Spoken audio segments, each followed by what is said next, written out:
សួស្តីពុកម៉ែបងប្អូនទាំងអស់គ្នានេះគឺជាតម្រុយក៏ដូចជាម្សិលមិញបាទកាលពីម្សិលមិញថ្ងៃទី17ទាំងអស់គ្នាបាទអញ្ចឹងតម្រុយម្សិលមិញគឺខ្ញុំឲ្យពុកម៉ែបងប្អូនលេងសងសំណាងគឺចូលយល់ម៉ោង4គឺចូលលេខ74ទាំងអស់គ្នាបាទ7447បាទគឺនៅក្នុងអប៉ុសេទាំងអស់គ្នាបាទ7447បាទរីឯម៉ោង6យប់ម្សិលមិញដូចគ្នាថ្ងៃទី17គឺចេញលេខ74ដដែលពុកម៉ែបងប្អូនបាទទាំងអស់គ្នាអញ្ចឹងគឺលេខ74ហ្នឹងវាចេញទាំងយប់ចេញទាំងថ្ងៃពុកម៉ែបងប្អូនទាំងអស់គ្នាកាលពីថ្ងៃទី17ហើយតម្រុយគឺមានម្សិលមិញគឺមានតែប៉ុណ្្នឹងពុកម៉ែបងប្អូនទាំងអស់គ្នាឥឡូវយើងទៅមើលនៅតម្រុយថ្ងៃទី18មកចែកជូនដល់ពុកម៉ែបងប្អូនទាំងអស់គ្នាផងដែរ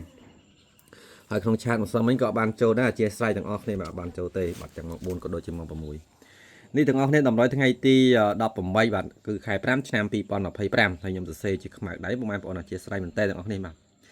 ផ្លេចយកប៊ិចមកទាំងអស់គ្នាមក2ថ្ងៃជាប់គ្នាទាំងអស់គ្នាអញ្ចឹងពុកម៉ែបងប្អូនដែលថ្មីដែលកំពុងចូលរួមទស្សនាមើលតាម Facebook ទាំងអស់គ្នាកុំភ្លេច add friend ទាំងអស់គ្នាម្នាក់មួយដើម្បីងាយស្រួលការតាមដាននៃសារ Facebook ថ្មីដែរទាំងអស់គ្នាបាទហើយនឹង share ទាំងអស់គ្នាម្នាក់មួយ comment លេខ168ទាំងអស់គ្នាម្នាក់មួយផងពុកម៉ែបងប្អូនទាំងអស់គ្នាបាទ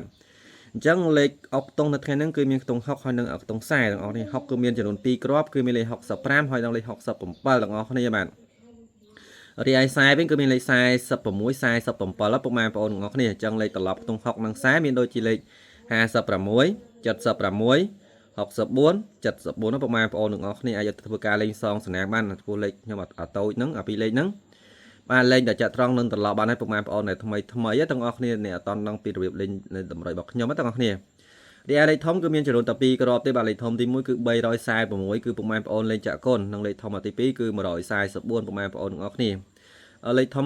346គឺល្អពេលម៉ោង4:30នាទីទាំងអស់គ្នាបាទទាំងអស់គ្នាអាចលេងសងសនាម៉ោង4បានរីឯ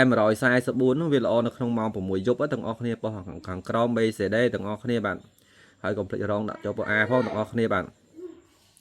រីឯចំពោះលេខតូចបាទលេខតូចភាគច្រើនល្អម៉ោង4ខ្លាំងពុកម៉ែបងប្អូនទាំងខ្ទង់60និងខ្ទង់40ទាំងអស់គ្នាអញ្ចឹងសង្ឃឹមតែហេងហើយថ្ងៃហ្នឹងគឺទី18ហ្នឹងគឺខ្ញុំបើកឆាតម៉ោង4និងម៉ោង6:30នាទីអញ្ចឹងសង្ឃឹមថាថ្ងៃទី18អញ្ចឹងហេងហើយក្នុងឆាតរបស់យើងគឺត្រូវមួយថ្ងៃស៊ីមួយថ្ងៃអញ្ចឹងថ្ងៃហ្នឹងប្រហែលជាត្រូវហើយពុកម៉ែបងប្អូនទាំងអស់គ្នា